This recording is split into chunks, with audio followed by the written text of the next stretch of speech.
पदार्थ क्या होता है, पदार्थ के अणुओं के बारे में, फिर परमाणु के बारे में, फिर परमाणु संरचना के बारे में, उसके बाद में जो परमाणु की कक्षाएं होती है उसके बारे में, परमाणु में कौन कौन उपस्थित होते हैं उसके बारे में। और आपके अब साइंस का वेटेज थोड़ा ज्यादा रहने वाला है, इस कारण हम उसमें पढ़ेंगे कण और प्रतिकण भी पढ़ेंगे। कण और प्रतिकण, हाँ उसी में है ये भी। देखो अब की बार जो टेक्निकल साइंस है वो भी आएगी भाई उसमें ना, तो पूरा पढ़ना अच्छे से, पॉइंट डाल लीजिए आप। हो गए कि चलो ये पदार्थ, देखो अच्छा पॉइंट है, इसे मानो आप ना।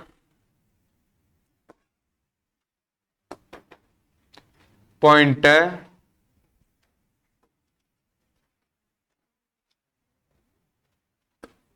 पदार्थ।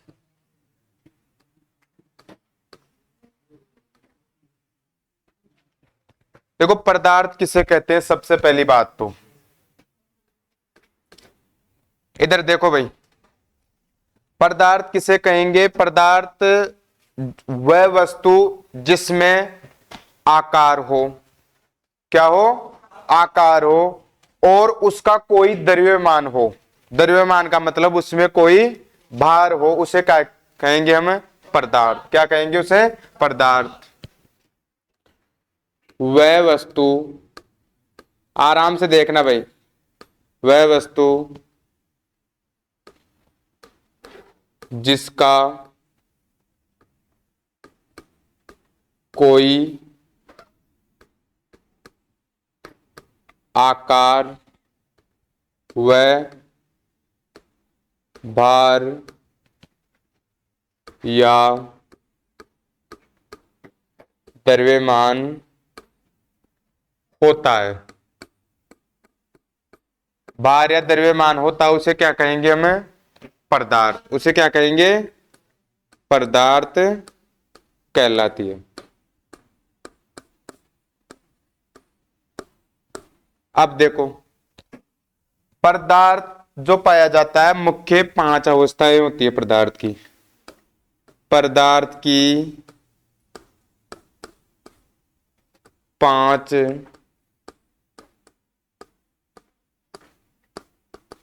अवस्थाएं होती है,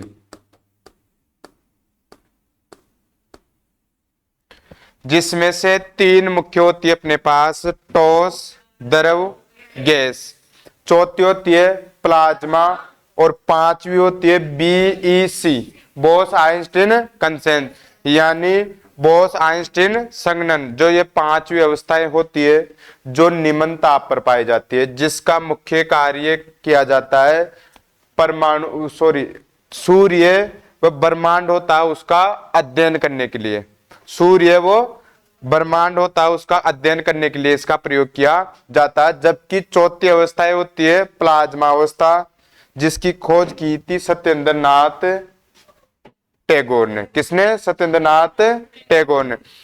ये होती है उच्च ताप पर। किस पे होती है ये, उच्च ताप पर। उच्च ताप कहां पे, जो ट्यूबलाइट होती है वहां, और सूर्य जो चंद्रमा होता है ना अपना, तारों के ऊपर जो प्रकाश होता है अपने पास, उसकी पता लगाने के लिए देखते हैं हम प्लाज्मा अवस्था ना। तो ये होता है पदार्थ, वह वस्तु जिसमें कोई आकार, भार हो, द्रव्यमान हो, उसे क्या कहेंगे, पदार्थ। पदार्थ की कुल कितनी अवस्थाएं होती है, 5 अवस्थाएं। अब देखो 5 कौन कौन सी होती है, आराम से देखना भाई, बहुत अच्छा पॉइंट है। एक एक के बारे में पढ़ेंगे। पहला पढ़ेंगे हम ठोस पदार्थ। क्या पढ़ेंगे, सॉलिड, है ना। अब देखो ठोस क्या होता है अपने पास, जैसे कोई ये पिंड है अपने पास, इसमें क्या होते हैं, अणु होते हैं यूं। क्या होते हैं भाई, अणु होते हैं यूं, ये ऐसे पास पास में अणु इसमें। इसमें कहेंगे आकार क्या हो, निश्चित हो। क्या कहलाएगा भाई? टॉस। जैसे ये पेन है, इसको मैं यहां पे रखूंगा तो इसी आकार में रहेगा, कहीं दूसरी जगह रखूंगा तब भी इसी आकार में रहेगा, तो कह सकते हैं इसका आकार क्या है? निश्चित। इसके भार की बात करूं या द्रव्यमान की बात करूं, वह भी क्या रहता है? निश्चित रहता है।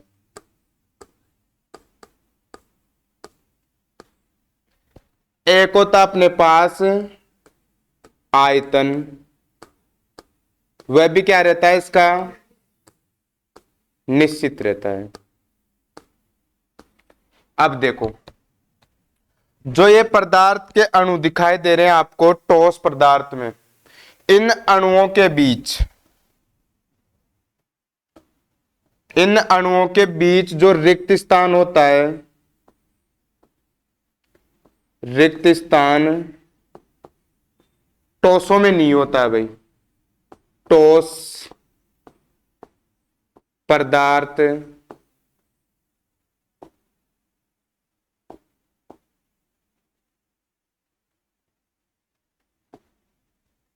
किसमें नहीं होता? ठोस पदार्थ में नहीं होता है। अब आपका दिमाग काम किया कि इसके बीच में रिक्त स्थान नहीं होते हैं, तो ये अणु ऐसे पास पास में होते हैं भाई, यूं ऐसे होंगे बिल्कुल पास पास में। तो कोई भी वस्तु अगर पास में रहेगी, कोई भी वस्तु अगर पास में रहेगी तो वह कब रहेगी? जब उनके बीच कौन सा बल कार्य करे? आकर्षण बल। बताया था ना भाई, कल मैंने बताया था कि असमान वस्तुओं में क्या होता है? असमान आवेशों में आकर्षण बल। तो ये ठोस के जो कण है एक साथ एक जगह पास पास में रहेंगे तो किसके कारण रहेंगे? आकर्षण बल के कारण। तो हम कह सकते हैं ठोस पदार्थों में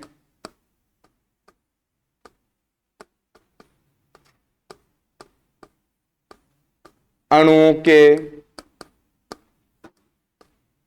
बीच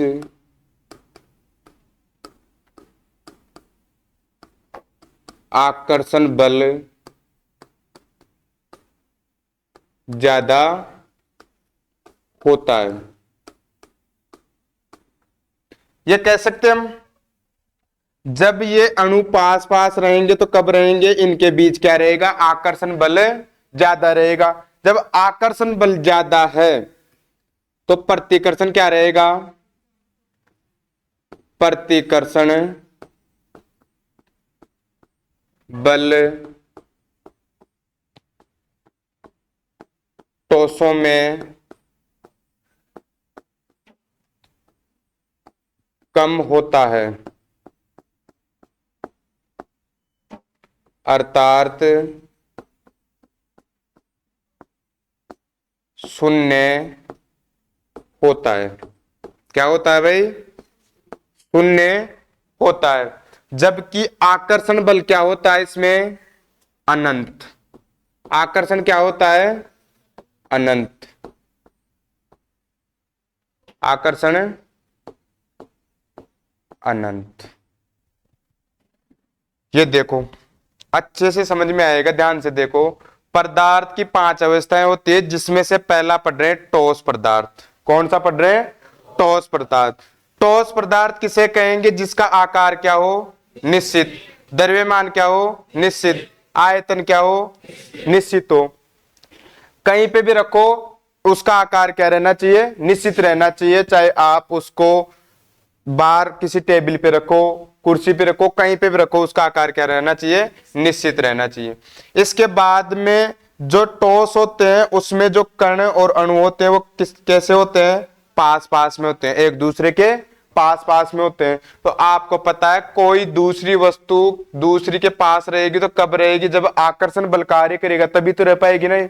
अब आकर्षण बल कार्य कर रहा है, जैसे मान लो आप ईंट का उदाहरण लीजिए। ईंट में जो कण होते हैं वो बिल्कुल पास पास में होते हैं, तो उसमें रिक्त स्थान थोड़ी होता है भाई। नहीं होता ना, तो हम कह सकते हैं कि ठोस पदार्थ के जो अणु होते हैं उनके बीच रिक्त स्थान नहीं होता है। ये देखो ये दे रखा है कि तो रिक्त स्थान नहीं होता है। अब रिक्त स्थान क्यों नहीं रहेगा? आकर्षण बल क्या होता है? ज्यादा। क्या रहता है भाई? ज्यादा रहता है, इस कारण अपने पास क्या रहेगा? रिक्त स्थान नहीं रहेगा। अगर आकर्षण बल ज्यादा है तो आकर्षण बल किसके कारण ज्यादा हो रखा है? प्रतिकर्षण बल अनुपस्थित है, तब जाके कौन ज्यादा रहेगा? आकर्षण बल। तो हम कह सकते हैं आकर्षण बल क्या रहेगा? अनंत, और प्रतिकर्षण बल क्या रहेगा? शून्य। इस कारण हम मैं पूछूं आपसे, क्या ठोस पदार्थ कभी डुल सकते हैं भाई? नहीं डुल सकते। अगर मैं पूछूं द्रव पदार्थ कभी डुल सकते हैं? डुल सकते हैं भाई, क्योंकि उनके अणुओं के बीच आकर्षण बल क्या होता है? कम होता है ठोसों की अपेक्षा। तो ठोस पदार्थ कभी भी नहीं डुल सकते, होता ना ये। तो ये होते हैं ठोस पदार्थ। जैसे एग्जाम्पल की बात करें तो एग्जाम्पल हो सकता है अपने पास लकड़ी हो सकता है, अपने पास धातुएं हो सकती है,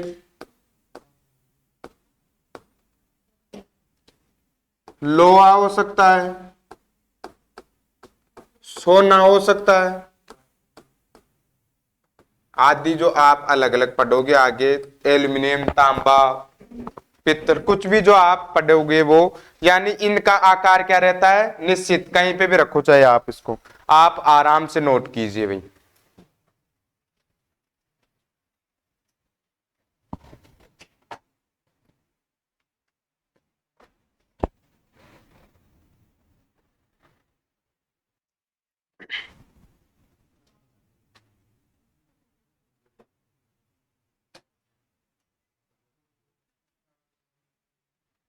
ये पीडीएफ टेलीग्राम पे मिल जाएगी आपको ना, रोज डल जाएगी टेलीग्राम पे, चेक कर लेना आप। अवधारणा टेक्निकल क्लासेज के नाम से ये टेलीग्राम में आ जाएगा, सर्च कर लेना।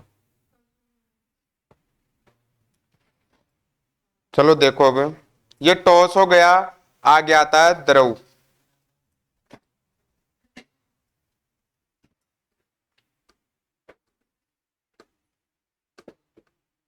दूसरी अवस्था कह सकते हैं इसको हम। इसमें देखो अगर बात करें हम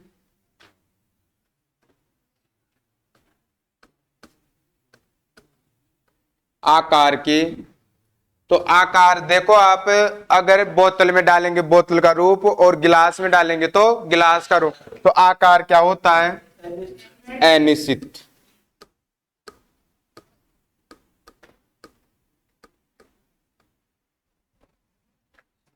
इसमें बाहर तो होता है भाई, फिर भी द्रव्यमान क्या होता है? वो निश्चित।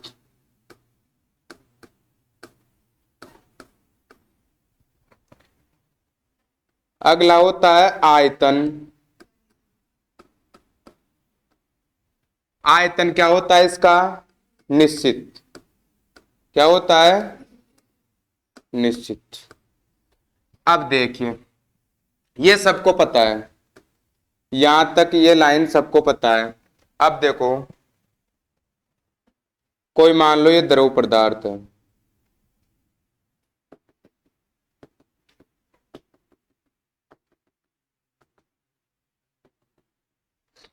इसमें देखो द्रव पदार्थ के अणुओं के बीच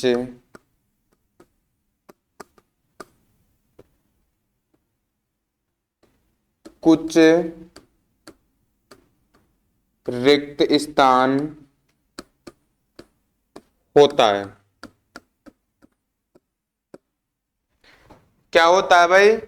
द्रवों द्रव पदार्थ होते हैं जिसके अणुओं के बीच क्या होता है? कुछ रिक्त स्थान होता है। हम कह सकते हैं अब रिक्त स्थान है तो क्यों है भाई? पास पास में नहीं है, तो इसका कारण क्या हो सकता है कि उनके बीच ठोसों की अपेक्षा आकर्षण बल क्या है? कम है। तो ठोस पदार्थों की अपेक्षा आकर्षण बल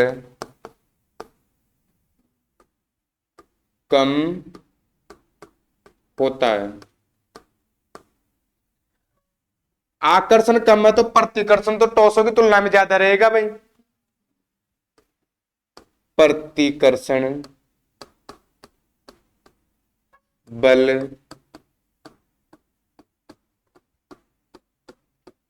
टॉसों की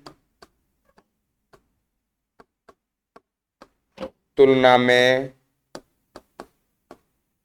ज्यादा होता है।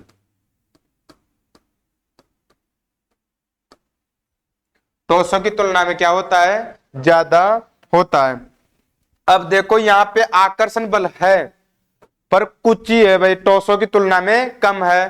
तो इस पानी को अगर गिराएंगे तो ये गिरेगा कि नहीं गिरेगा भाई, क्योंकि इसके जो अणु है उनके बीच आकर्षण बल है, परंतु टॉसों की तुलना में क्या है, बहुत कम है। तो इनको अगर गिराएंगे तो ये गिर सकता है। जबकि गैस पदार्थ पढ़ेंगे हम, उसमें आकर्षण बल बहुत कम होता है, जबकि प्रतिकर्षण बल क्या होता है, बहुत ज्यादा होता है। इस कारण खुली अवस्था में गैस को नहीं रखा जा सकता, क्योंकि वहां पे क्या होता है, अणुओं के बीच क्या होता है, प्रतिकर्षण। एक अणु दूसरे अणु को दूर धकेलने का कार्य करता है, इस कारण उसमें खुली अवस्था में नहीं रख सकते। इसके अगर एग्जाम्पल की बात करें हम, तो सबको पता है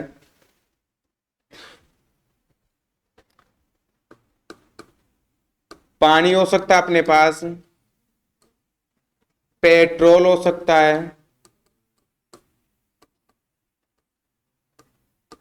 अब मैं एक चीज बताऊंगा अभी आपको। पानी एक ऐसा पदार्थ है जो तीनों ही अवस्था में होता है, ठोस द्रव गैस। याद रख लेना ये चीज। पानी एक ऐसा पदार्थ है जो ठोस भी होता है, द्रव भी होता है। ठोस किसके रूप में होता है, बर्फ के रूप में। द्रव जो पानी है ही, और गैस के रूप में जब वो भाप के रूप में निकलता है, तो इसके लिए हम कह सकते हैं तीनों तीनों अवस्था में होता है। कह सकते हैं भाई तीनों अवस्थाओं में होता है। कौन, पानी। ये छापो, ज्यादा इनके बारे में ज्यादा चर्चा करने की जरूरत है नहीं, ये जो है बहुत है इनके बारे में ना, आराम से छाप लीजिए आप।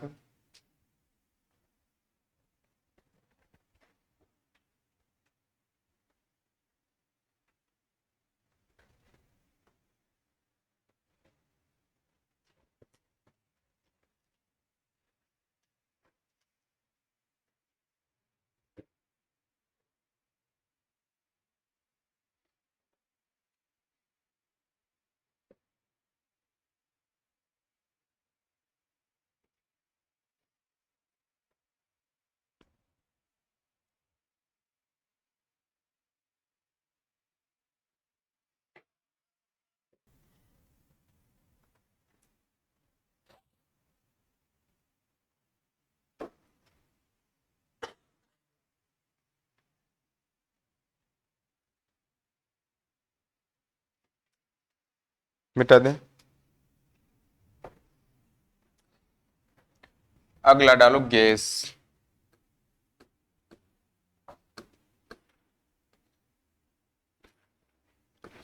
वही आकार की बात करें तो क्या होता है, अनिश्चित।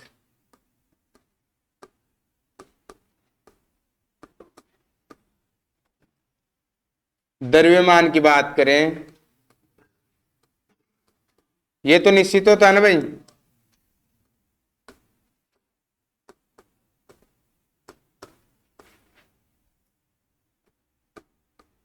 अगर आयतन की बात करें, ये भी क्या होता है, अनिश्चित।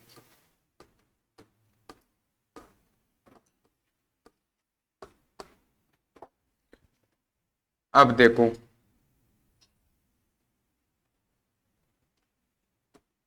यहां पे हम कह सकते हैं गैसीय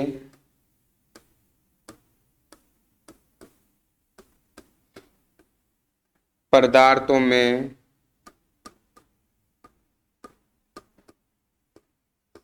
आकर्षण बल प्रतिकर्षण बल से कम होता है। हम कह सकते हैं आकर्षण बल कम किससे? प्रतिकर्षण से। किससे? प्रतिकर्षण से। तो मेरी बात सुनो, अगर आकर्षण कम है और प्रतिकर्षण ज्यादा है तो रिक्त स्थान रहेगा कि नहीं रहेगा भाई? रहेगा। तो अणुओं के बीच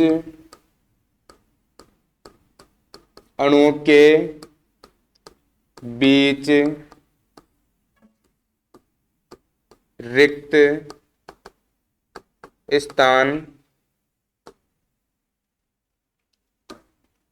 स्थान ज्यादा होता है।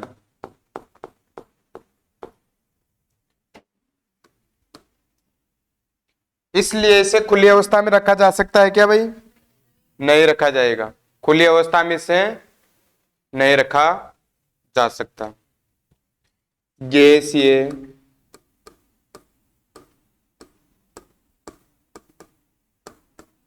पदार्थों को खुली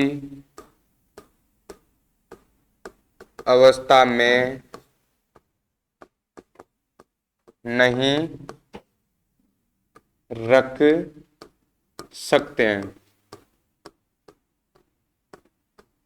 खुली अवस्था में नहीं रखेंगे भाई, क्योंकि आकर्षण क्या है? प्रतिकर्षण से कम है। तो खुली अवस्था में रखेंगे तो गैस क्या होगी? उड़ जाएगी अपने पास। तो एग्जाम्पल की बात करें तो कौन कौन सा होता है? एलपीजी और सीएनजी, नाइट्रोजन आदि। एक चीज में बता दूं आपको,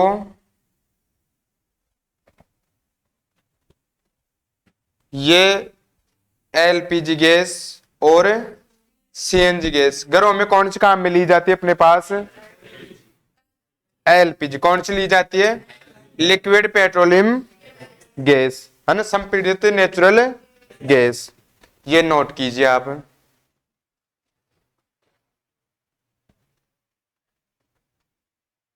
पारा परम शून्य ताप पर अति चालक होता है वो। अभी बताएंगे आगे आ रहा है, कोई दिक्कत नहीं है, बहुत कुछ अलग मिलेगा ना।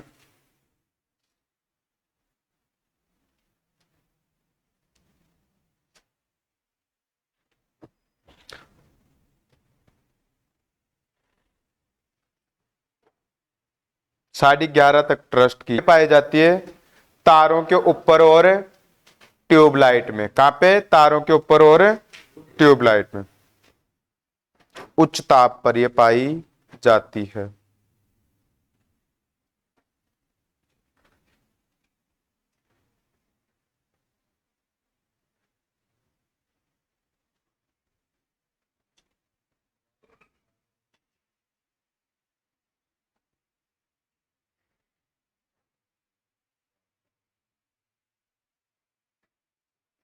बढ़े आगे। अगला डालो प्लाज्मा अवस्था।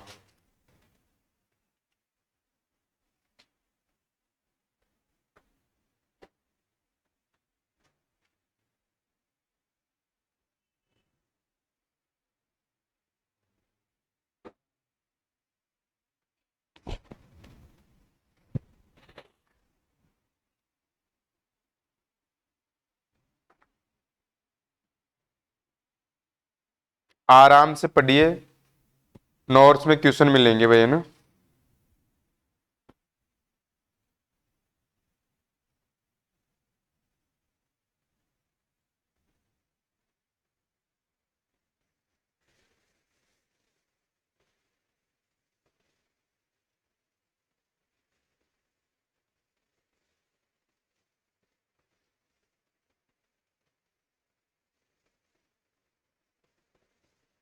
में बात करें, ये पदार्थ की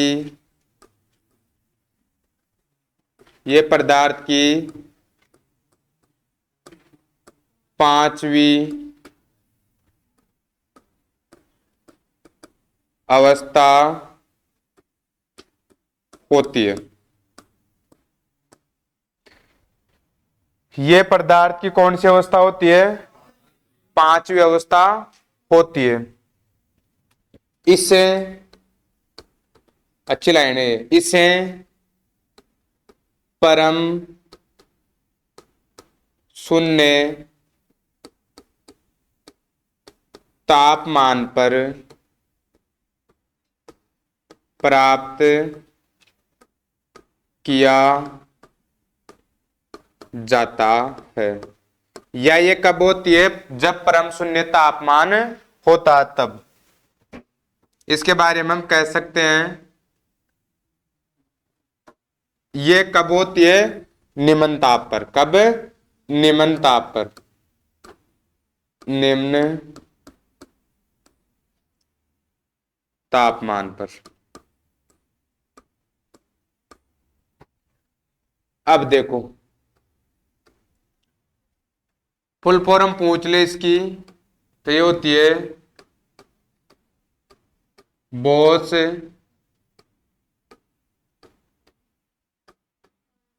आइंस्टीन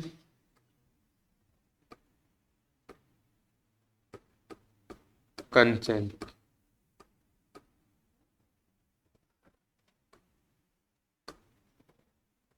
इसको कह सकते हैं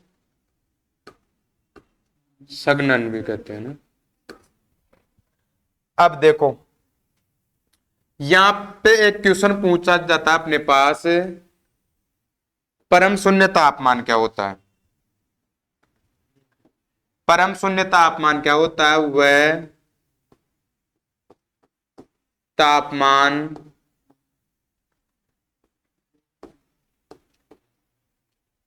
यानी ये देखें,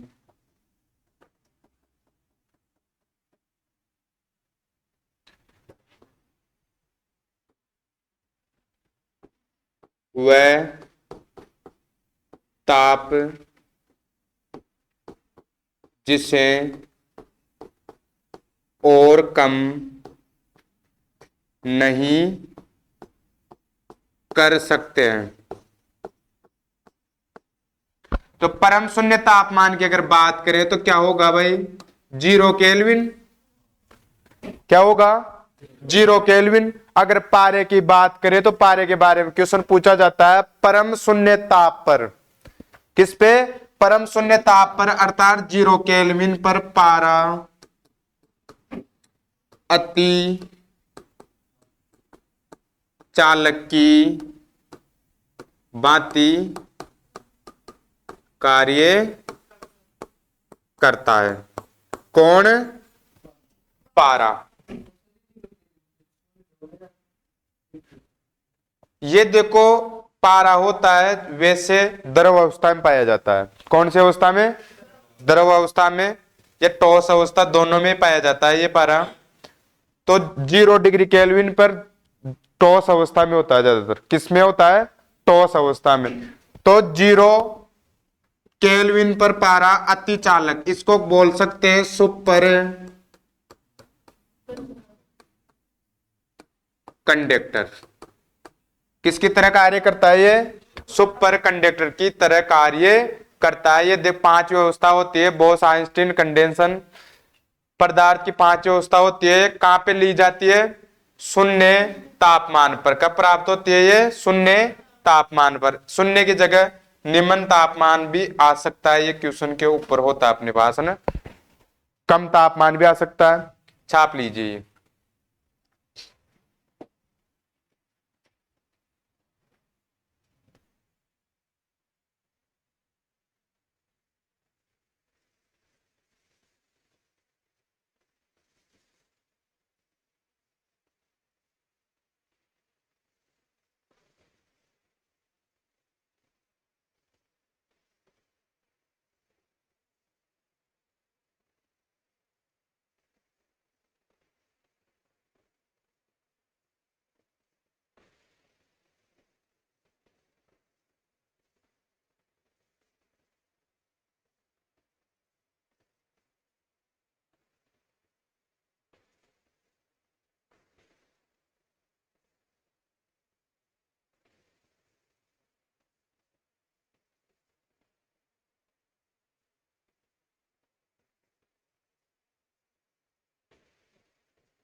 क्या बोलते से?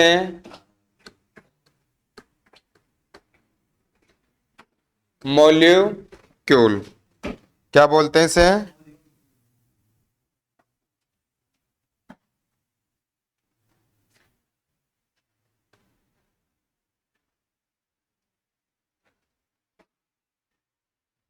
मॉलिक्यूल बोलते हैं इंग्लिश में।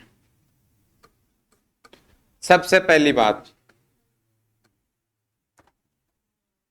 पदार्थ का वह छोटे से छोटा कण जो रासायनिक अभिक्रियाओं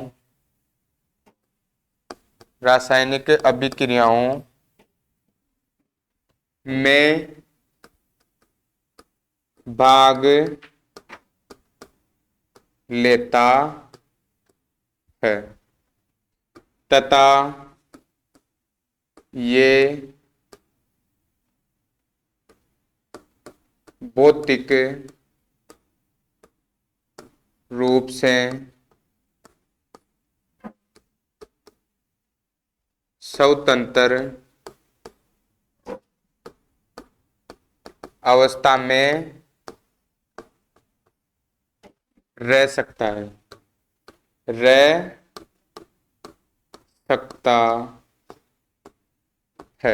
उसे क्या कहेंगे?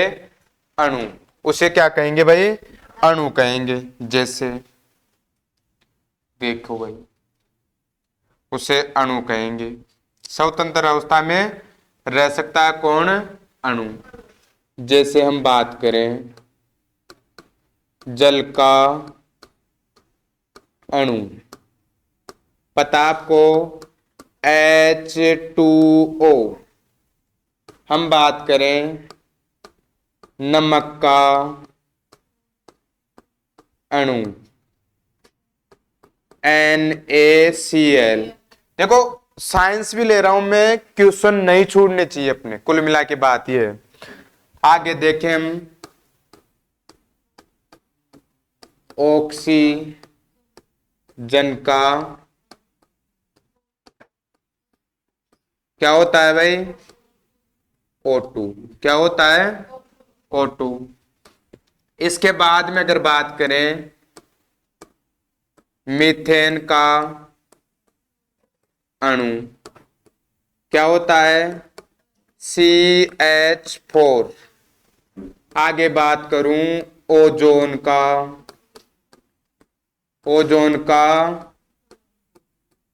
अणु, क्या होता है? O3। क्या होता है? O3। ये अणु होता है अपने पास, यानी हम कह सकते हैं पदार्थ का वह छोटे से छोटा कण जो रासायनिक अभिक्रियाओं में क्या लेता हो? भाग। रासायनिक अभिक्रियाओं में क्या लेता हो भाई? भाग लेता हो। और कौन सी अवस्था में होता है? स्वतंत्र अवस्था में होता है। जैसे जल का अणु H2O, नमक का अणु NaCl, ऑक्सीजन का अणु O2, मीथेन का अणु CH4, ओजोन का अणु O3। ये होता है अणु पदार्थ का। इसके बाद में और आता है परमाणु। क्या आता है? परमाणु, एटम। इनमें देखो कंफ्यूजिंग होते हैं, कौन छोटा है कौन बड़ा है, अभी आपको जस्ट पता लगेगा थोड़ी देर बाद में ना। आराम से छापू।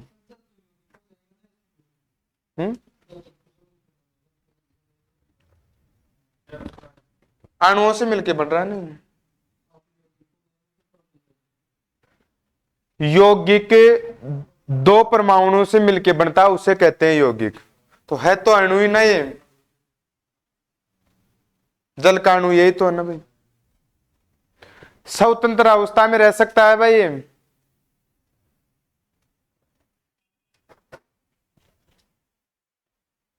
वैसे ये भी अलग तत्व यौगिक ही बनता है, ये भी अलग अलग होता है वैसे तो। ये देखो ऑक्सीजन और हाइड्रोजन क्रिया करके तो अणु बनते हैं। ये तो रासायनिक अभिक्रिया में भाग भी ले रहे हैं, जबकि जड़ स्वतंत्र अवस्था में पाया भी तो जाता है भाई, वो बात बता रहा हूं मैं। यानी एक अणु दूसरे अणु से रासायनिक क्रिया करके कोई अणु पदार्थ बनाता है अपने पास, और फिर वो रासायनिक अभिक्रिया में रह सकता है, उसे कहते हैं अणु। उसे क्या कहते हैं? अणु। तो ऑक्सीजन और हाइड्रोजन क्रिया करके तो जल बनाते अपने पास। किसको? हाँ, ये कर सकते हैं होता है। जो रासायनिक अभिक्रिया में भाग लेता है, भौतिक रूप से स्वतंत्र होता है, उसे तोड़ा जा सकता है भाई। ये Na और Cl अलग होते हैं पहले, फिर क्रिया करके एक जगह होते हैं भाई।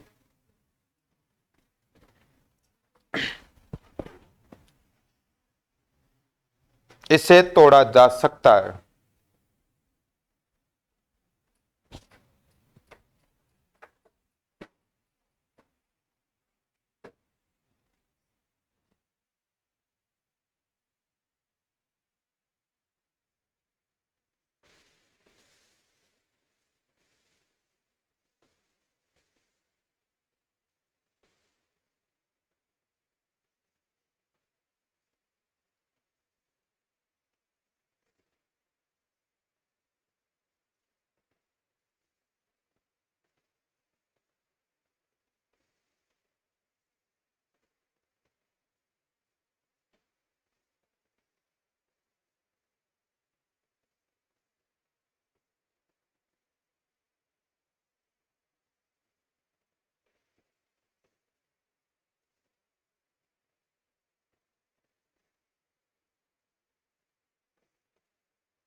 अगला डालो परमाणु।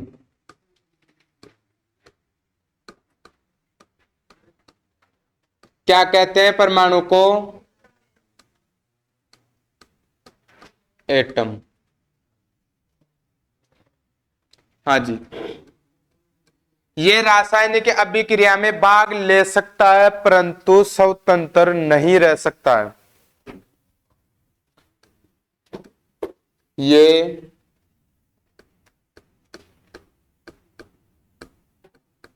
रासायनिक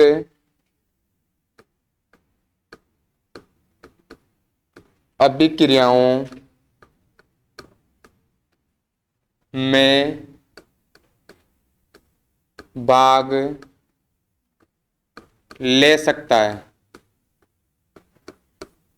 ये नॉर्मल चीजें आप साथ के साथ भी छाप सकते हो।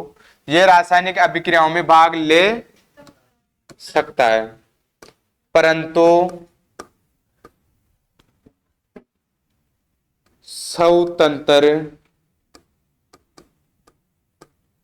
स्वतंत्रता पूर्वक नहीं रह सकता है। स्वतंत्रता अवस्था कर लो आप।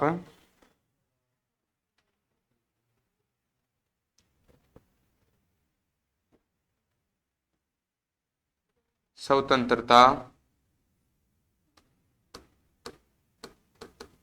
अवस्था में नहीं रह सकता है।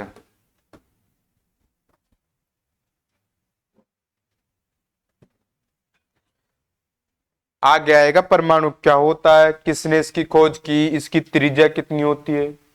त्रिज्या भी आज आपको अलग अलग प्रकार से बताएंगे हम, है ना। ये आ जाए तो क्या करना है, ये आ जाए तो क्या करना है, कुछ ऐसी चीजें बताएंगे जो पहली बार सुनोगे आप। परमाणु ये रासायनिक अभिक्रियाओं में भाग ले सकता है, परंतु स्वतंत्र अवस्था में नहीं रह सकता है। उसे क्या कहेंगे? परमाणु। उसे क्या कहेंगे? परमाणु। अब देखो यहीं से आ जाओ भाई।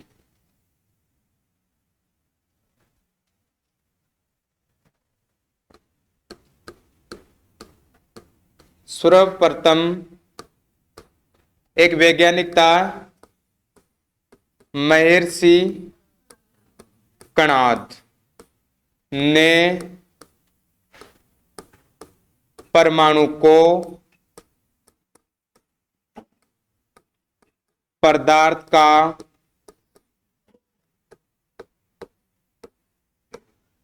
सूक्ष्मतम कण बताया।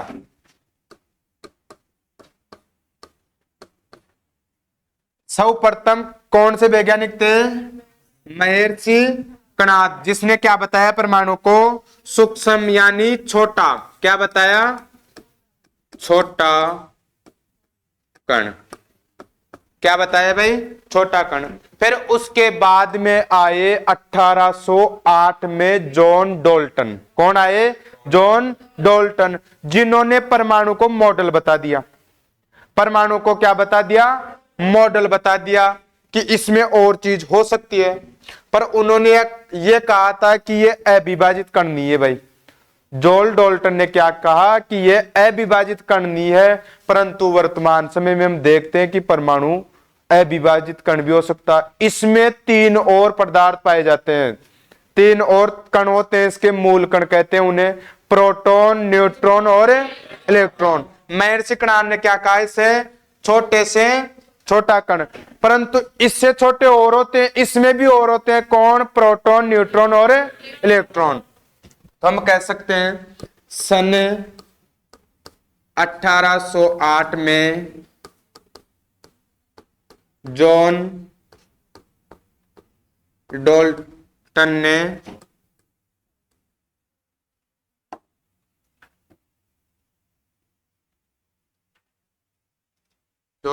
ने परमाणु को मॉडल बताया। क्या बताया? मॉडल बताया। ऐसे कर लो, मॉडल और अविभाजित बताया।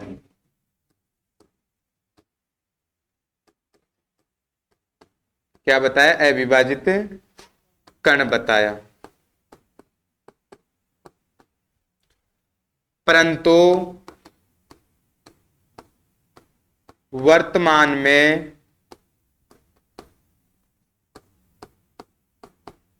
परमाणु में मूल 3 कण होते हैं। होते हैं कि नहीं होते हैं भाई? कौन कौन से? इलेक्ट्रॉन, प्रोटॉन और न्यूट्रॉन। 3 कण होते हैं। तो अभी ऐसे देख लो कौन कौन से होते हैं? इलेक्ट्रॉन, प्रोटॉन और न्यूट्रॉन। होते हैं कि नहीं होते हैं भाई? कौन नाभिक में होता है, कौन चक्कर लगाता है, ये आगे देखेंगे हम। ये देखो मजे वाली लाइन कि परमाणु रासायनिक अभिक्रिया में भाग ले सकता है, परंतु स्वतंत्र अवस्था में नहीं रह सकता। सर्वप्रथम महर्षि कणाद ने क्या बताया? परमाणु सबसे छोटा कण होता है। फिर बाद में इसे देखा गया कि ये छोटा नहीं है, इससे भी 3 और छोटे हैं। कौन? प्रोटॉन, न्यूट्रॉन और इलेक्ट्रॉन। इनमें से भी सबसे छोटा कौन होता है? अभी देख लेंगे। आकार में कौन होता है, भार में कौन होता है, स्थायी कौन होता है, अस्थायी कौन होता है। आप आराम से तरीके से पढ़िए भाई, छाप लीजिए जल्दी जल्दी। ये ऊपर कुछ भी नहीं गया है, वो हेडिंग गई है परमाणु। ये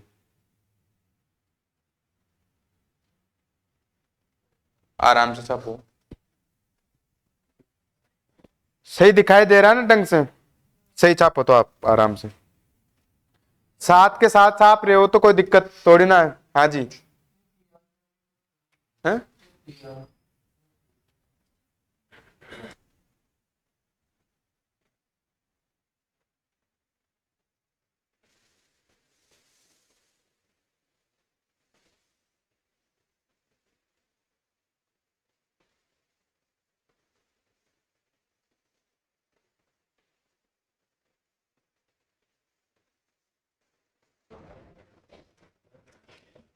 परमाणु ये होता है, इसमें तीन मुख्य कण होते हैं जिनके बारे में अभी हम देखेंगे।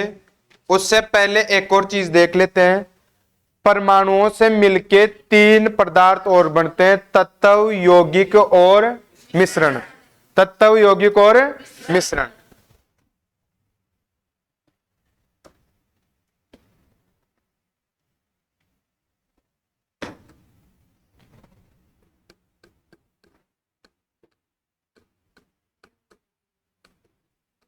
परमाणुओं से मिलकर तीन पदार्थ बनते हैं। सबको पता है तत्व क्या कहते हैं इंग्लिश में? एलिमेंट। दूसरा यौगिक क्या कहते हैं? कंपाउंड। तीसरा कौन? मिश्रण।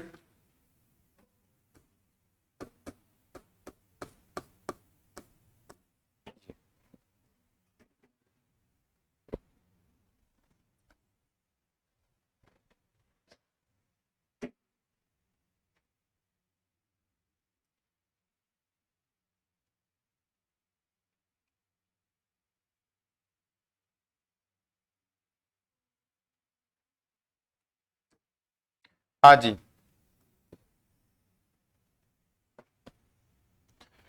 तत्व के बारे में केवल एक ही प्रकार के परमाणु से मिलकर बना पदार्थ।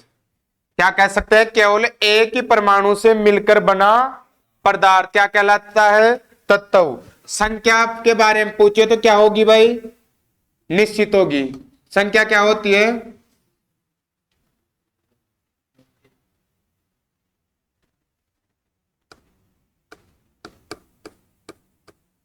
संख्या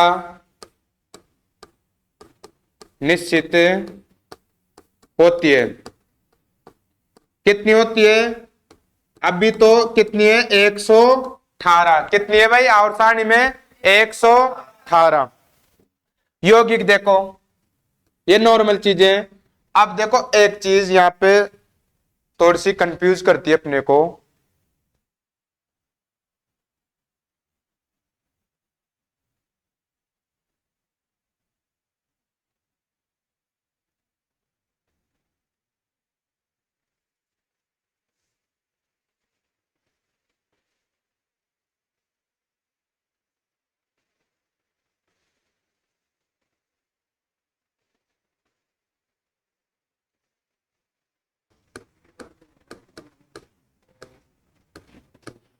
परमाणुओं से मिलकर बना पदार्थ निश्चित अनुपात में। इसके बारे में क्या कहेंगे? दो या दो से अधिक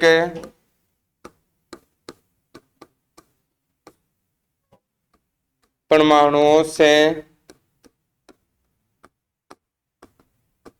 मिलकर बना पदार्थ अनिश्चित अनुपात में। ये किसमें? निश्चित अनुपात में। यदि 50% आप कार्बन ले रहे हो तो 50% दूसरा परमाणु लेना पड़ेगा आपको ना।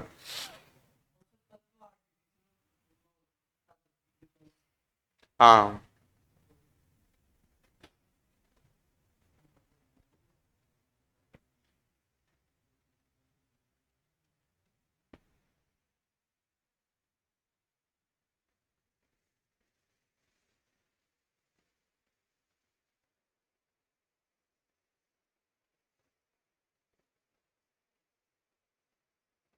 हाँ जी, पॉइंट डालो।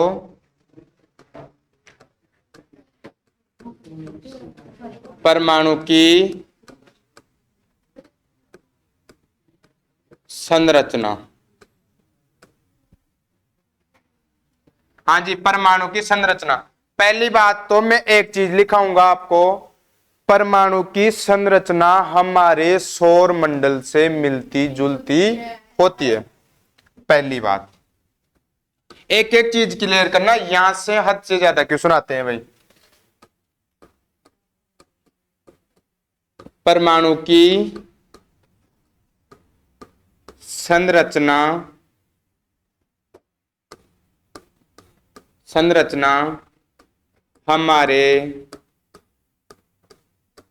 सौर मंडल से मिलती जुलती होती है। क्या होती है? हमारे सौर मंडल से मिलती जुलती होती है। किसकी संरचना? परमाणु की। अब देखो, ये नॉर्मल चीज है। जिस तरह हमारे सौर मंडल में सूर्य होता है, वो क्या कहलाता है? नाभिक की तरह, यानी केंद्र होता है। उसके चारों ओर अलग अलग ग्रह चक्कर लगाते हैं भाई, तो वो क्या हो गए? इलेक्ट्रॉन की तरह होते हैं वो। सौर मंडल का केंद्र क्या होता है भाई? सूर्य। क्या होता है? सूर्य। सूर्य के चारों ओर ग्रह चक्कर लगाते हैं। क्या करते हैं? ग्रह चक्कर लगाते हैं। अब देखो, ये क्वेश्चन पूछ लिया जाता है इंपॉर्टेंट।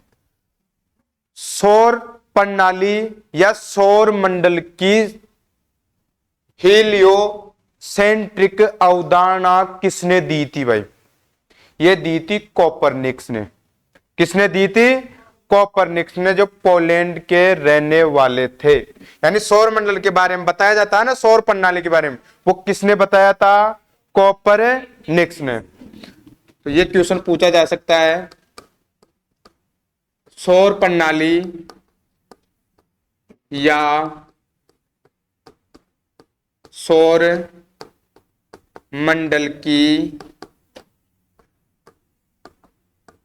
हीलियो सेंट्रिक अवधारणा कोपरनिक्स ने दी थी। किसने दी थी भाई? कोपरनिक्स ने दी थी, जो जो पोलैंड के निवासी थे। कहां के निवासी थे भाई? पोलैंड के निवासी थे। कोपरनिक्स या सौर मंडल की हीलियोसेंट्रिक अवधारणा किसने दी थी भाई? कोपरनिक्स ने। किसने दी थी? कोपरनिक्स ने। कहां के रहने वाले थे? पोलैंड के। छापो जल्दी, अभी तो और आ रहा है ना?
देखो ये होती है परमाणु की संरचना।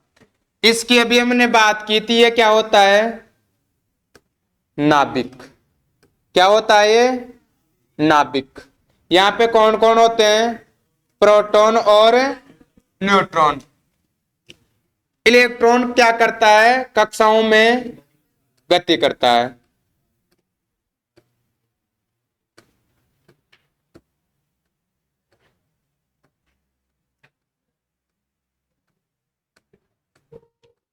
ये यूं।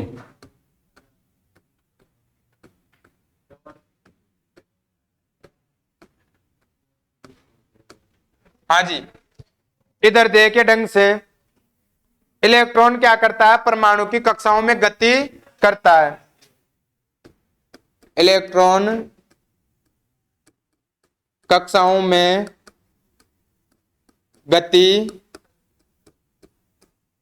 करता है, जो दो प्रकार की होती है। एक तो कक्षीय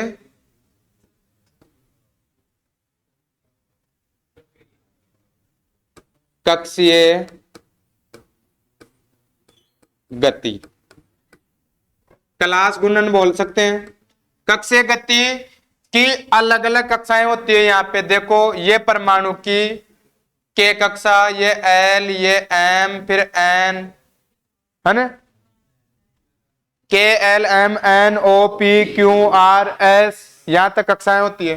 तो कक्षीय गति, इलेक्ट्रॉन अपनी कक्षा में जो गति करता है, इलेक्ट्रॉन अपनी कक्षा में जो गति करता है, क्या कहलाती है? कक्षीय गति। एक होता है चक्रीय गति। चक्रीय गति क्या होती है? अपनी खुद की जगह बल्ब की भांति घूमना। बल्ब की भांति घूमना। अरे घूमता है ना भाई लट्टू, जो दीपावली के टाइम लगाते हैं अपनी जगह खुद घूमता यूं, वो कौन सी गति होगी? चक्रीय गति। और कक्षीय गति, ये के क्लास का इलेक्ट्रॉन है, इसी में गति करेगा भाई यूं। अब देखो, ये देख लिया आपने। इसके बाद में देखो कि इलेक्ट्रॉन गति तो कर रहा है, आपने बता दिया दो प्रकार की गति कर रहा है। तो इलेक्ट्रॉन गति करने की दिशा क्या होती है? इलेक्ट्रॉन के घूमने की दिशा। अब देखो, कोई कहेगा घड़ी की दिशा में, कोई कहेगा घड़ी के विपरीत दिशा में, है ना? कोई तुक्का भी मारेगा कि ओनली घड़ी की दिशा में घूमता है, कोई उल्टा बताएगा।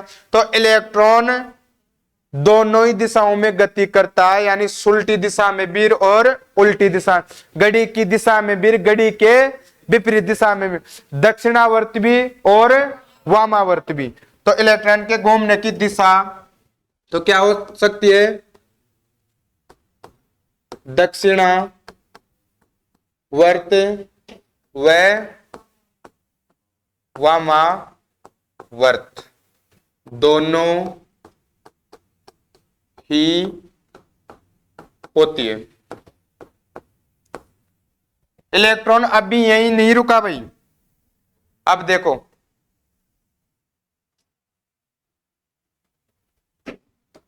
और आ गया।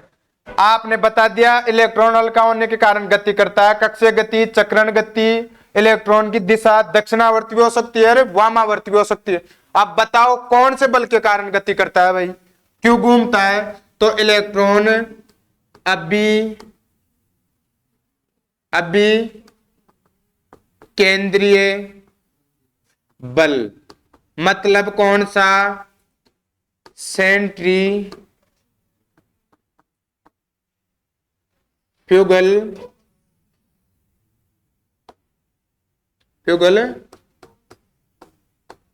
फोर्स के कारण गति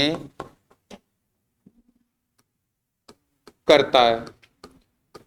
ये लो और नया क्वेश्चन, सेंट्रीफ्यूगल या अभिकेंद्रीय बल के कारण गति करता है।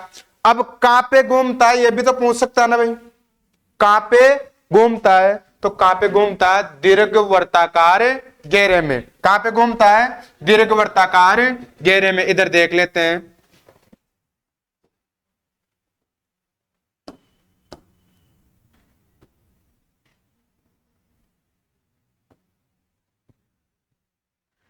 इलेक्ट्रॉन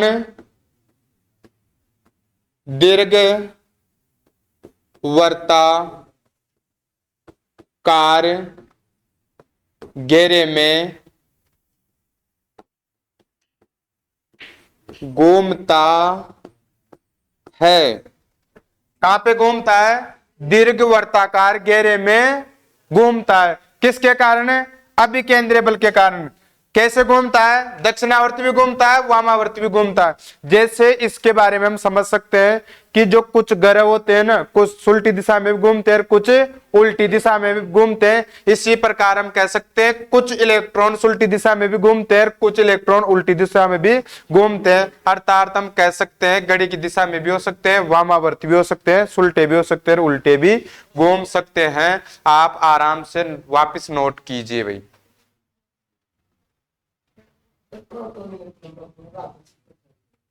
हैं? वो देखो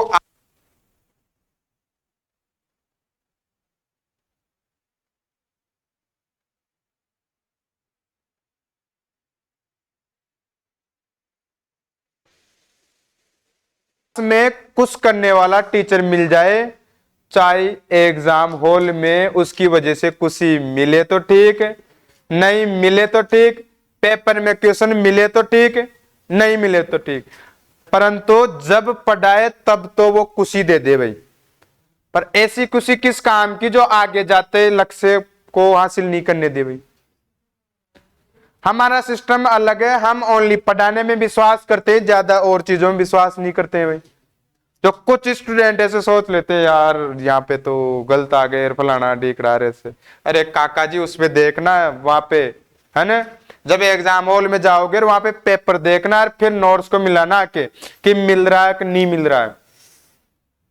बात वो है, बात मिलने की है, बात हंसी मजाक की नहीं है। हंसी मजाक करने आते हो, कोई नहीं आता ना भाई। नहीं लगे तो लाइन में नो में हंसी मजाक कर लोगे आप। मेरी गारंटी है पेपर में अगर नोट्स में से क्वेश्चन नहीं मिले ना, वहीं पे गाली निकालने लग जाते टेबल पे बैठे बैठे, वो पढ़ाए जो करम फोटो मिल रही है नहीं, ये बोलने लग जाते। अरे मिलने दो, अरे देखना ये गारंटी अपनी, जो मैंने वादा किया था उस पे खरा उतरूंगा। अरे ये तो कुछ नहीं, नॉर्मल चीजें, नॉर्मल चीजें। आप भी नए हो, कुछ स्टूडेंट ऐसे हैं जो 6 महीने बाद में थ्योरी पढ़ रहे हैं, कुछ 3 महीने बाद में, कुछ 5 महीने बाद में, तो थोड़ा टाइम तो लगता है ना भाई। और आपको पता है 4वीं 5वीं क्लास उनमें आज में बहुत फर्क है मेरे हिसाब से। कल और होगा, परसों और होगा। अरे जब जो निचोड़ वाली क्लासें आएगी, जैसे मोटरें आएगी, ट्रांसफार्मर आएगा, तब देखना रोल।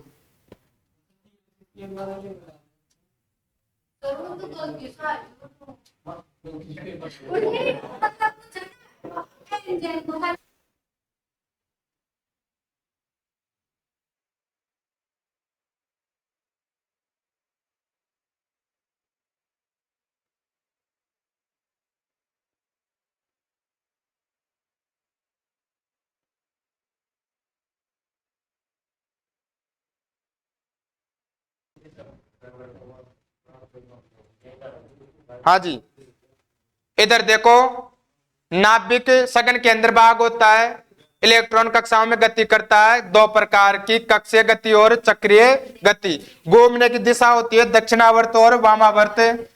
अभिकेंद्रीय बल के कारण ये क्या करता है, घूमता है। कौन से घेरे में घूमता है, दीर्घवृत्ताकार घेरे में ये घूमता है। ये थी अपने परमाणु संरचना। क्या थी, परमाणु संरचना। अब यहाँ पे देखो जो ये नाम आया ना, क्लास, कक्षा, ऑर्बिट, सेल, है ना, ये इसके बारे में देखते हैं कि परमाणु की कक्षाएं क्या क्या होती है और परमाणु की कक्षाओं के नियम क्या क्या होते हैं। उससे पहले मैं एक चीज और बता दूं, इलेक्ट्रॉन चल रहा था अपने पास, तो इलेक्ट्रॉन में देखो के क्लास दिखाई दे रही है क्या आपको? हम कह सकते हैं नाभिक के पास वाली क्लास है ये, कह सकते हैं नाभिक के पास वाली क्लास है। और ये देखो एल दिखाई दे रहा है आपको, ये नाभिक के दूर वाली क्लास है। तो क्वेश्चन ऐसे पूछ ले कि नाभिक के पास में जो इलेक्ट्रॉन होते हैं उनकी ऊर्जा ज्यादा होती है या जो दूर होते हैं उनकी? ये बहुत गजब तरीके से फेल हो गया आप, ना। हाँ जी, नाभिक के पास जो इलेक्ट्रॉन होते हैं उनका ऊर्जा कम होता है। क्यों होता है? इधर देखो, अरे नाभिक के जो दूर कक्षा रहेगी, मतलब में मान लू अंतिम कक्षा, मान लू भाई, अंतिम कक्षा में जो इलेक्ट्रॉन होते हैं उसे क्या कहते हैं? मुक्त इलेक्ट्रॉन। अरे मुक्त इलेक्ट्रॉन दूसरे परमाणु को इलेक्ट्रॉन देने की क्षमता रखते हैं, तो इलेक्ट्रॉन देने की क्षमता रखेंगे तो इनके पास ऊर्जा ज्यादा है, तभी तो दे रहे हैं ये बाहर निकल सकते हैं क्या? नहीं निकल सकते। तो क्वेश्चन पूछ ले, परमाणु के पास वाली कक्षा के इलेक्ट्रॉन ज्यादा ऊर्जाहित होते हैं या दूर वाली कक्षा के? तो कौन से होते हैं? दूर वाली कक्षा के। आया समझ में? हाँ जी, तो नाभिक के पास वाली कक्षा में जो इलेक्ट्रॉन होते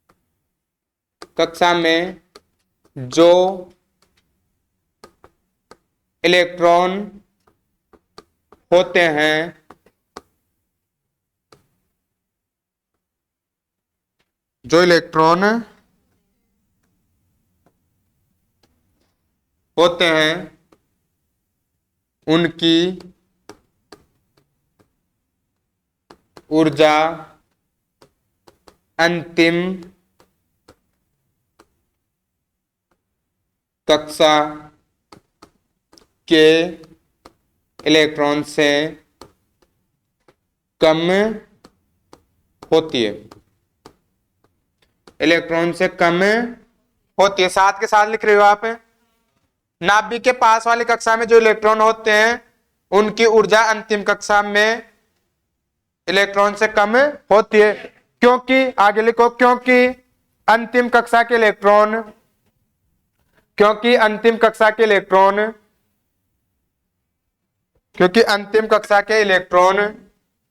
दूसरे परमाणु को इलेक्ट्रॉन देने की क्षमता रखते हैं, क्योंकि अंतिम कक्षा के इलेक्ट्रॉन दूसरे परमाणु को इलेक्ट्रॉन देने की क्षमता रखते हैं, इलेक्ट्रॉन देने की क्षमता रखते हैं। हाँ जी, अब पॉइंट डालो, परमाणु की कक्षा, मिटा दे इसको, परमाणु की कक्षा। पॉइंट अपने पास, परमाणु की कक्षा। परमाणु की कक्षा कौन कौन होती है? K, L, M, N, O, P, Q, R, S आदि, ये होती है। तो देखो क्वेश्चन यहां से उठता है, परमाणु की कक्षा में इलेक्ट्रॉन, ऐसे मान लो परमाणु की कक्षा में अधिकतम इलेक्ट्रॉन कितने होते हैं? 2n²। कितने होते हैं भाई? 2n²। परमाणु की अंतिम कक्षा में कितने इलेक्ट्रॉन होते हैं? 2n²। अब कैसे होते हैं इधर देखो,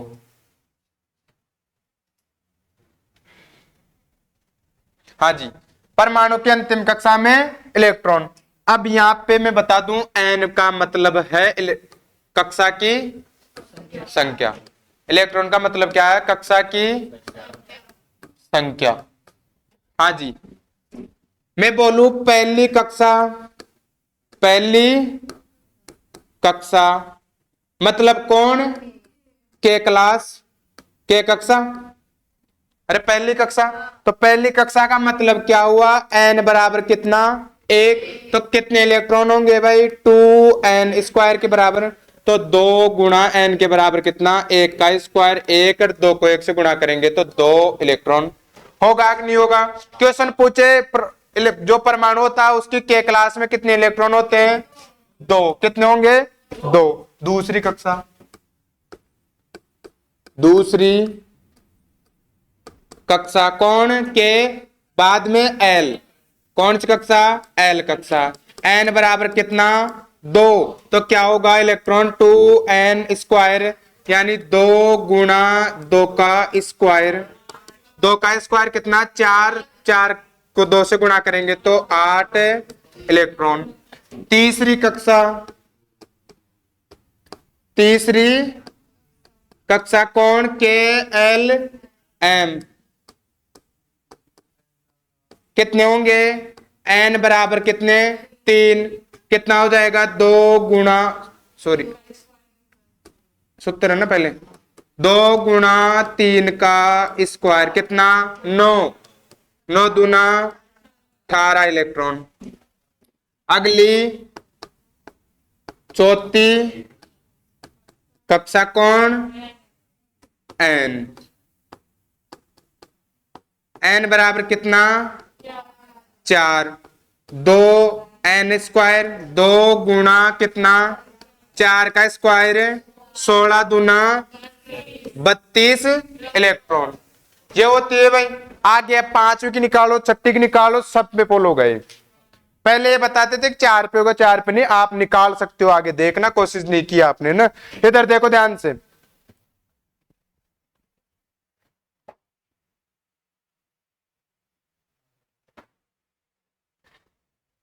अब नियम होता है ये। पहली बात मैं बता दूं, कोई कंफ्यूज हो तो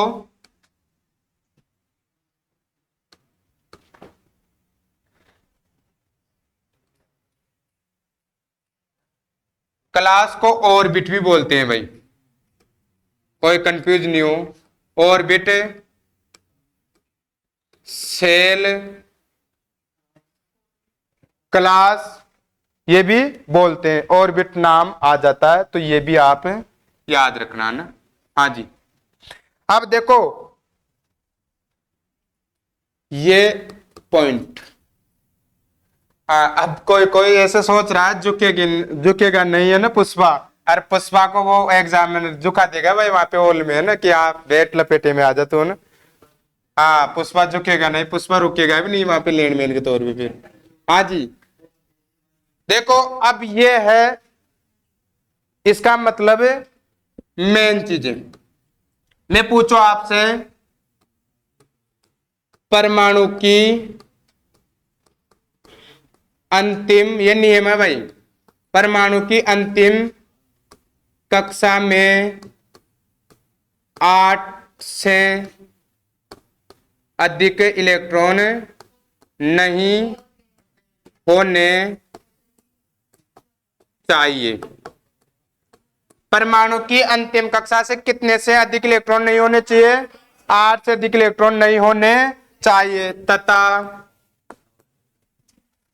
उससे पहले की कक्षा में 18 से कम इलेक्ट्रॉन नहीं होने चाहिए, नहीं होने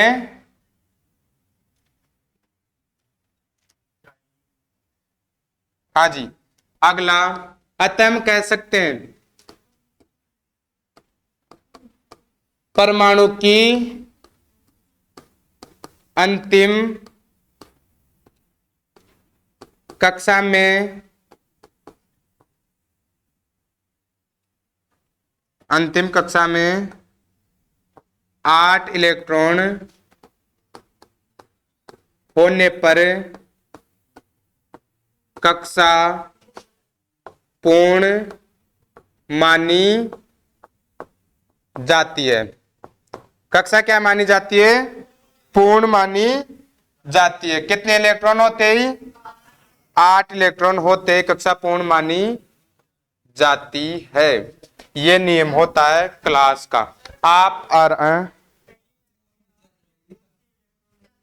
परमाणु की अंतिम कक्षा में 8 से अधिक, यहां पे लिख लेना, 8 से अधिक इलेक्ट्रॉन नहीं होने चाहिए। कोई बात नहीं है भाई, आप भी ध्यान रखा करो थोड़ा सा।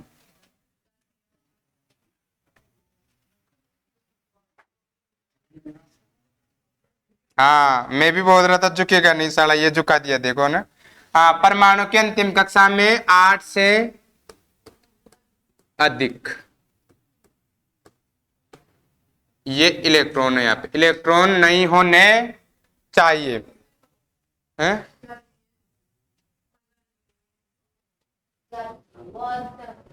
परमाणु की अंतिम कक्षा में 8 इलेक्ट्रॉन हो जाने पर कक्षा पूर्ण मानी जाती है। सही है भाई, कक्षा पूर्ण मानी जाती है। छापिए जल्दी।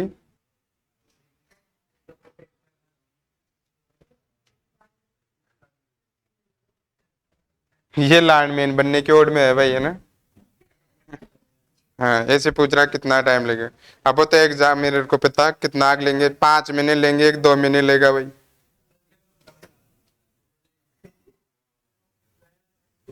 हाँ जी,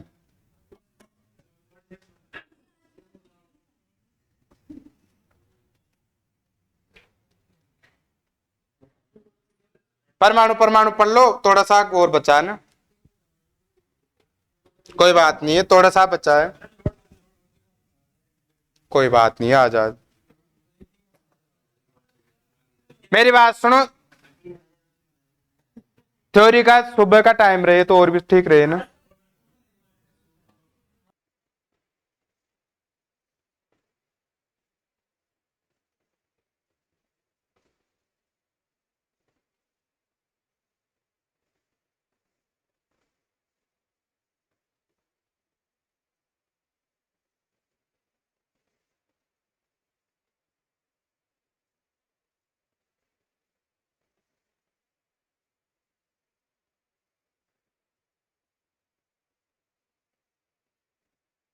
हाँ जी, पॉइंट डालो अगला। परमाणु में मुख्य 3 मूल कण। एक सारणी से देख लेते हैं। हाँ, ये बता देते हैं बस। परमाणु में उपस्थित मुख्य 3 कण, नहीं शॉर्ट पढ़ाएंगे भाई, इतना देता नहीं। मूल या मुख्य 3 कण है ना, 3 कण। पहला है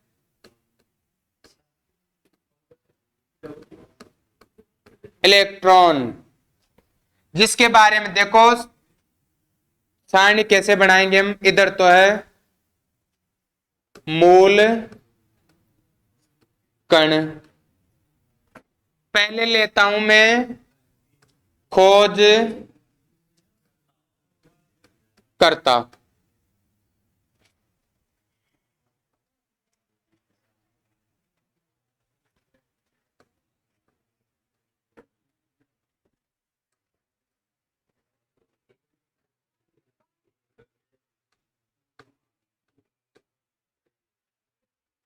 खोज आ जाएगा नाम इसमें। हाँ जी, अगला है सन बीसी में देख लेंगे द्रव्यमान। अगला है द्रव्यमान। अरे वानी, दूसरा है आवेश।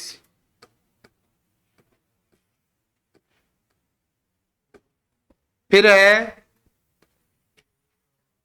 प्रतीक, जो ये सबको पता है। फिर है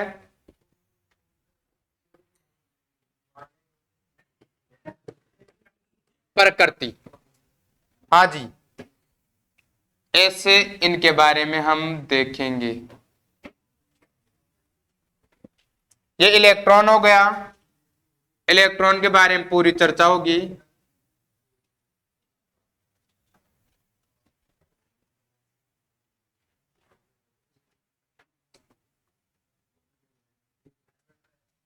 फिर हो गया प्रोटॉन, फिर नीचे आ जाएगा न्यूट्रॉन। हाँ जी, उसको खोलो मत भाई बार बार, है ना। हाँ जी, पहली बात देखो इधर इलेक्ट्रॉन के बारे में, पहले इधर देख लीजिए फिर छाप लेना चाहिए। इसमें ज्यादा दिक्कत आए तो पीडीएफ डाल देंगे, वहां से छाप लेना। अब आपको अगर छापने में ज्यादा दिक्कत हो रही है तो ना, तब छाप लेना। इलेक्ट्रॉन की खोज किसने की थी? जे जे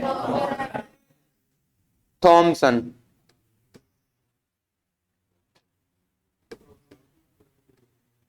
जे जे थॉमसन। भार या द्रव्यमान कितना होता है?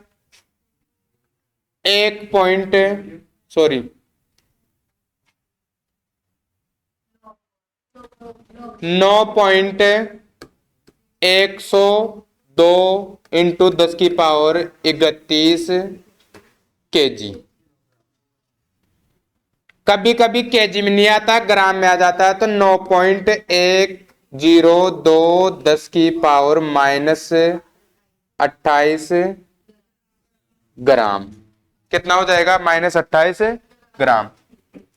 आवेश की अगर बात करें, पहली बात कौन सा होता है? ऋणावेश। कौन सा होता है? ऋणावेश। अब ऋणावेश होता है तो कितना होता है? 1.6 इंटू 10⁻−19 कूलाम। आ गया। प्रतीक क्या होता है? प्रतीक मिटा देते हैं, इधर थोड़ा बड़ा बना लेते हैं इसको, है ना भाई।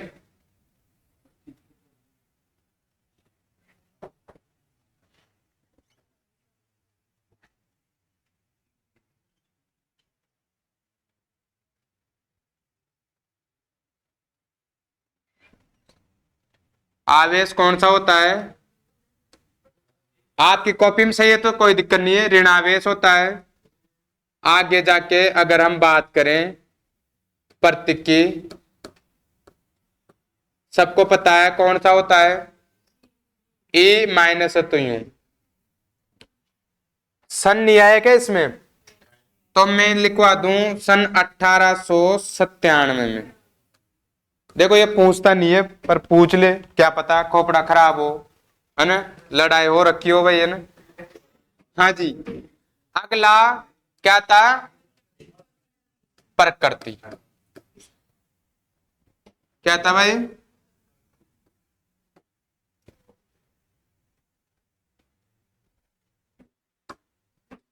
स्थायी होती है। क्या होती है? स्थायी। ये क्वेश्चन पूछ लिया जाता है भाई। क्या होती है? स्थायी। अब ये तो सबको पता है, ये मूल कण होता है, कक्षाओं में गति करता है, वो सबको पता है, सारणी याद रखनी है ओनली ये, है ना। अब प्रोटॉन, प्रोटॉन की खोज किसने की थी भाई? गोल्ड स्टील ने। अब यहां पे दो क्वेश्चन आते हैं। गोल्ड स्टील ने। नामकरण किसने किया था? रदरफोर्ड ने।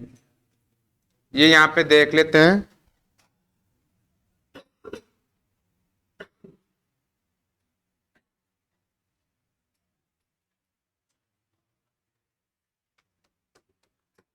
नामकरण रदरफोर्ड ने कब किया था? 1919 में। कब किया था? 1919 में। बार होता है इसका 1.67 इंटू 10⁻−27 केजी। आजकल केजी में नहीं पूछता भाई, आजकल किस में पूछ लेता है? ये किस में पूछ लेता है? ग्राम में। तो 1.67 इंटू 10⁻−24 ग्राम। हाँ जी, आवेश कौन सा होता है उस पे ऋणावेश, तो इस पे धनावेश प्लस 1.6 इंटू 10⁻⁻19 गुलाम। प्रत्यय क्या होता है पी, प्रकृति क्या होती है स्थाई। अब देखो एक चीज में बता दूं आपको, जितना इलेक्ट्रॉन ऋणावेश उतना ही प्रोटॉन धनावेश है। तो एक क्वेश्चन बन जाता है, सामान्य अवस्था में परमाणु उदासीन होता है। कब सामान्य अवस्था में परमाणु क्या होता है उदासीन होता है। न्यूट्रॉन खोज, इसकी सन नहीं लिखी क्या हमने, ये तो नामकरण की थी, और इसका जो खोज हुआ था उसकी सन है 1896। क्या है 1896, जो ये किसने की थी गोल्ड स्टील ने। नामकरण किसने किया था रदरफोर्ड ने। न्यूट्रॉन खोज किसने की थी जेम्स चैडविक ने। कब की थी 1932 में। कब की थी 1932 में। द्रव्यमान लगभग इसके बराबर होता है 1.67 इंटू 10⁻⁻27 सॉरी 27 केजी। ग्राम में वही हो जाएगा 1.67 इंटू 10⁻⁻24 ग्राम। परंतु देखो ये प्रोटॉन से भारी होता है। अभी मैं क्रम लिखवाऊंगा आपको। हाँ, आवेश ये उदासीन होता है। क्या होता है उदासीन। यहां पे एक क्वेश्चन था, इलेक्ट्रॉन पर कौन सा आवेश होता है ऋण आवेश, जिसकी खोज की थी मिलिकॉन ने। किसने की थी मिलिकॉन ने। इसका प्रतीक एन। उदासीन होता है इस कारण स्थिति क्या होती है इसकी अस्थायी। कौन सा कण होता है अस्थायी। कौन सा होता है भाई अस्थायी कण होता है। दिख जाएगा क्या है। अब देखो ये बहुत खतरनाक वाला डाउट आता है भाई यहां पे, इसको आप क्लियर करो। बार क्रम, बार क्रम सबसे बड़ा कौन था अणु था भाई। आपको पता हो तो अणु, फिर परमाणु, फिर न्यूट्रॉन। कौन न्यूट्रॉन। तो इससे क्या पता चला कि सबसे भारी कौन है इलेक्ट्रॉन प्रोटॉन न्यूट्रॉन में न्यूट्रॉन। फिर कौन है प्रोटॉन। सबसे हल्का किसको कहा था इलेक्ट्रॉन। किसको इलेक्ट्रॉन। अब ये तो हो गया ये बार क्रम। एक आकार क्रम और आता था भाई, आकार क्रम। आकार क्रम में इसका उल्टा होता है ये सबसे बड़ा इलेक्ट्रॉन, फिर प्रोटॉन, और फिर न्यूट्रॉन। यहां तक आप आराम से नोट कर लीजिए।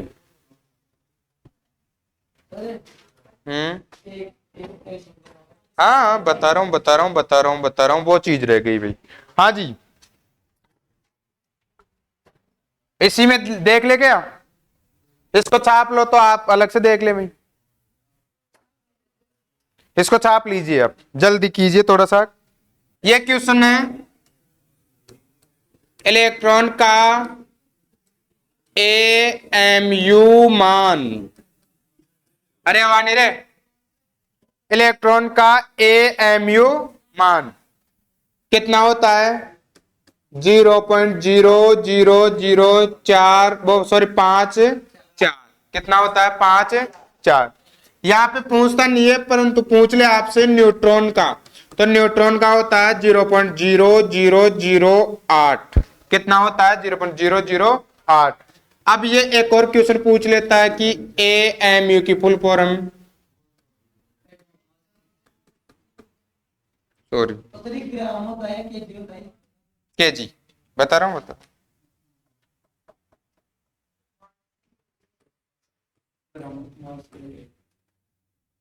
एटॉमिक मास यूनिट, परमाणु द्रव्यमान इकाई है ना। हाँ जी, ये क्वेश्चन पूछ लिया जाता है AMU बराबर क्या होता है, तो ये होता है 1.67 इंटू 10⁻⁻27 kg। कितना होता है 1.67 इंटू 10⁻⁻27 kg। जोल वो गलती से निकल गया होगा, हाँ छापो।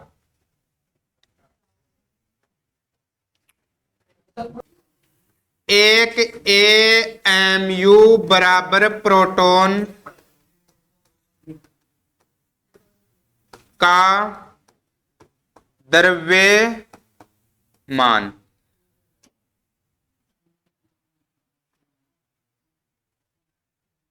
एक और क्वेश्चन,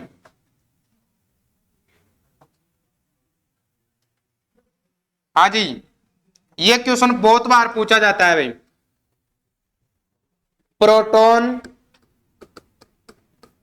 का द्रव्यमान, प्रोटॉन का द्रव्यमान इलेक्ट्रॉन के द्रव्यमान का 1840 गुना, कितना होता है 1840 गुना एक्स्ट्रा। पर अब ऐसा नहीं पूछता है, अब ऐसा पूछता है इलेक्ट्रॉन का बताओ, परमाणु का नहीं पूछता, इलेक्ट्रॉन का बताओ। तो क्या हो जाएगा, इलेक्ट्रॉन का द्रव्यमान बराबर क्या हो जाएगा, ये प्रोटॉन